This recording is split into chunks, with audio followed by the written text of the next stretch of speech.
সোনার মণি কঙ্কা মুর্মুর। নিজের থাকার মাথার কোনো ছাদ নেই, পরনে ছেঁড়া জামা। শুধু কি তাই, দিনের বেলা যদি খেতে পান, রাতের বেলা খাবার জোটে না। তিনি বাঁকুড়ার বিষ্ণুপুরের কঙ্কা মুর্মু, যা নিজের কোনো চালচুলো না থাকলেও নিজের 2 কাঠা জমি তিনি দান করলেন সরকারকে। কিসের জন্য জানেন? পড়াশোনার জন্য। গ্রামের অঙ্গনওয়াড়ি কেন্দ্রে স্থায়ী কোনো ভবন নেই, তা দেখে ব্যথিত হয়েছিলেন কঙ্কা মুর্মু। তাই রান্না এবং পড়াশোনার জন্য তিনি ব্যবস্থা করে দিলেন 2 কাঠা জমির। তার ইচ্ছে সেখানেই অঙ্গনওয়াড়ি কেন্দ্র গড়ে উঠুক। প্রাথমিক বিদ্যালয়ের ঘর ভাড়া নিয়ে আর চলবে না অঙ্গনওয়াড়ি কর্মী। গ্রামের জন্য ছেলেপিলেরা লেখাপড়া করবে। কেন এটা এত বড় মহতি কাজ কেন? কারণ হচ্ছে কি, আমাদের তো অধিকাংশই ছেলে মেয়ে মূর্খ। ওটার জন্য আমি দান করলাম। কারণ মানুষ যদি হতে পারে, হয়তো আমি তো কিছু করতে পারলামই না।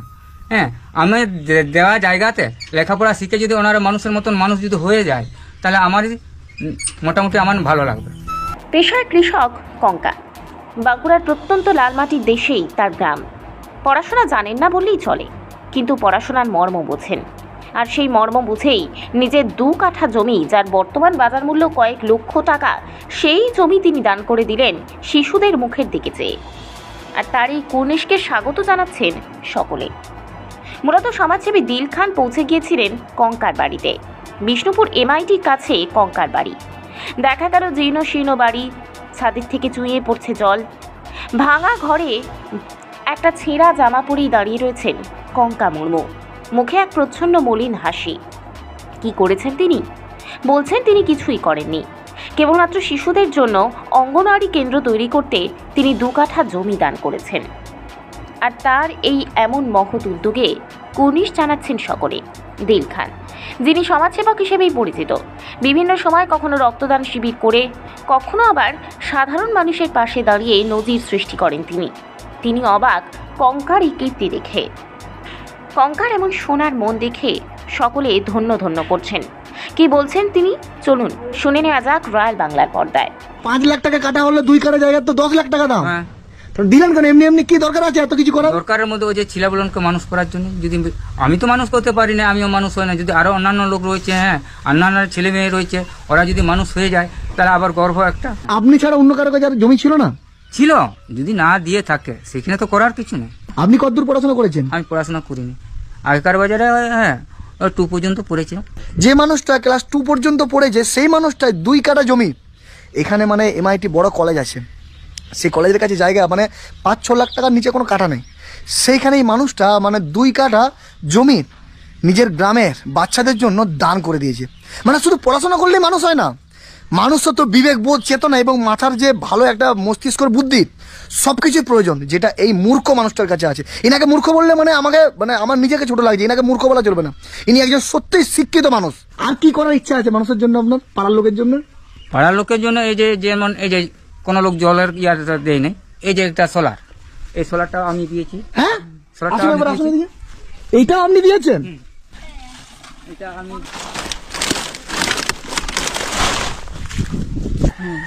এই যে সোলার, এইটা মানে অটোমেটিক যে জল আসছে আপনাদের যে এত সুন্দর সুবিধা, ওই মানুষটা দিয়েছে। আর স্কুল করার জন্য 2 কাঠা জায়গা উনি দিয়েছেন। আর এই যে মশারিটা কি আপনারই? এটা আমার। এখানে আপনি ঘুমান? আমি থাকি, এখানেই থাকি। এই খাট আর মশারি আর সাইকেল সম্বল সব এখানে যা আছে সবই আমারই, আর এখানে সব কিছু থাকবে। আপনার এখন বয়স কত? 55 বছর। তাহলে আপনার বাবাও তো আপনার মতোই ছিল? বাবাকে তো আমি দেখি না, ছোটবেলাতে মারা গেছে। বাবা ছোটবেলায় মারা গেছে? আমি যখন ছোট ছিলাম তখন মারা গেছে। আর মা? মাকে দেখেছিলাম। মা এখন নেই? মা বাবা কেউ নেই? দাদা ছিল, দাদা বৌদি, ওনারাও মারা গেছে। দাদা বৌদিও মারা গেছে, মা বাবাও মারা গেছে। আমি সরকারের কাছে আপিল করবো, এখানকার যে পঞ্চায়েতের প্রধান আছে তার কাছে আপিল করব, এই স্কুলটা যখন উদ্বোধন হবে তখন আপনি যেন ফিতাটা কাটেন। আচ্ছা, এই মানুষটাকে যাতে ভারতবর্ষের প্রত্যেকটা মানুষ এই মানুষটাকে সম্মান জানায়, তার জন্য ভিডিওটা প্রত্যেকে শেয়ার করুন। আমরা হ্যান ভিডিও শেয়ার করে দিচ্ছি, কেউ ডান্স করছে রাস্তায়, গোড়াগড়ি দিচ্ছে, ধুলা মাখছে, আমরা সেই ভিডিও শেয়ার করে দিচ্ছি। এই ভিডিওটা শেয়ার করলে কি হবে, এই মানুষটাকে ভারতবর্ষের বিভিন্ন কোণে, আমরা দক্ষিণ ভারতের বিভিন্ন জায়গাতে দেখেছি, কেউ স্কুল করেছে, কেউ হসপিটাল করেছে। আমার জন্মে এরকম মানুষ আমি মানে দেখিনি, আশা করছি তোমরাও এরকম মানুষ দেখো। আমরা পেপারে পড়েছি, টিভিতে দেখেছি, কিন্তু স্বয়ং মানে সাক্ষাতে ভগবানের দর্শন পেয়ে গেলাম। তোমরাও পেলে আশা করছি আমাদের জন্য। তো তোমরা একটু ভিডিওটা শেয়ার করে যাতে এই মানুষটাকে রাজ্যের বিভিন্ন জায়গার মানুষ দেখে, ভারতবর্ষের বিভিন্ন জায়গার মানুষ দেখে এবং দেখে তারা নিজেরা যেন কিছু শিখে যে হ্যাঁ আমরাও চাইলে পারি। মানে এখন তো কি বলো, মানে নিজের ভাই ভাই এক হাত জায়গার জন্য, নিজের ভাই ভাই এক হাত জায়গার জন্য মারামারি লেগে যাচ্ছে। সেক্ষেত্রে এই মানুষটার ভিডিওটা যদি সেই মানুষগুলো দেখে শিখবে কিছু। যদি এই অশিক্ষিত গরিব অসহায় মানুষটা যদি 3 কাঠা জায়গা, মানে এই যে সোলার প্ল্যানের জল গ্রামের লোকের জন্য, বাচ্চাদের জন্য স্কুল, এইভাবে যদি 3 কাঠা জায়গা যদি সরকারকে দান করতে পারে, আমরা কেন কিছু করতে পারবো না? মানে একজন ক্লাস 2-এ পড়া মানুষটা বুঝে নিয়েছে যে শিক্ষা ছাড়া পৃথিবীকে কখনো পরিবর্তন করা যাবে না।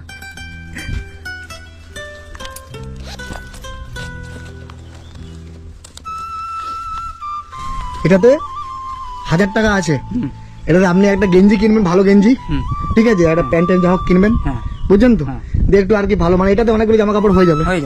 খাওয়া দাওয়ার আপনার মোটামুটি অভাব নেই, যেহেতু গ্রামে থাকেন, কিন্তু এটাতে আপনার জামা কাপড় হয়ে যাবে। তো এটা আপনি ভাববেন না যে আপনাকে দান করছে, কারণ আপনি তো নিজেই একজন কোটিপতি। মানে উনি নিজেই একজন কোটিপতি, উনি দান করে, উনি বলছে আমি আবার কি করে দান নেবো। তো এটা মানে দান করছেন আপনাকে, এটা হচ্ছে আপনার উপহার, সম্মান। ভারতবর্ষে অনেক ঋষি মহাঋষি যারা আমাদের ভারতবর্ষেই জন্মগ্রহণ করেছে, সেরকম ইনিও একজন যিনি আমাদের ভারতবর্ষেই জন্মগ্রহণ করেছেন এবং ভারতের জন্য কিছু করার চেষ্টা করে। উনি তো এখান থেকে চাইলে দিল্লির মানুষের জন্য কিছু করতে পারবে না, কলকাতার মানুষের জন্য কিছু করতে পারবে না, হ্যাঁ আমার গ্রামের মানুষের জন্য আমি পারি। তাই উনি গ্রামেতে, এটা আমি আরেকবার দেখিয়ে দিচ্ছি, এই যে জল পড়ছে অটোমেটিক সরকার থেকে, এই জলের যে জায়গাটা, এই যে সোলার প্ল্যান, এটা উনি দিয়েছেন এবং 2 কাঠা জমি এই রিসেন্ট দান করলো স্কুলের বাচ্চাদের জন্য। স্যার আপনি ভালো থাকবেন, আপনাকে যাবার আগে আমি আরেকবার প্রণাম করি।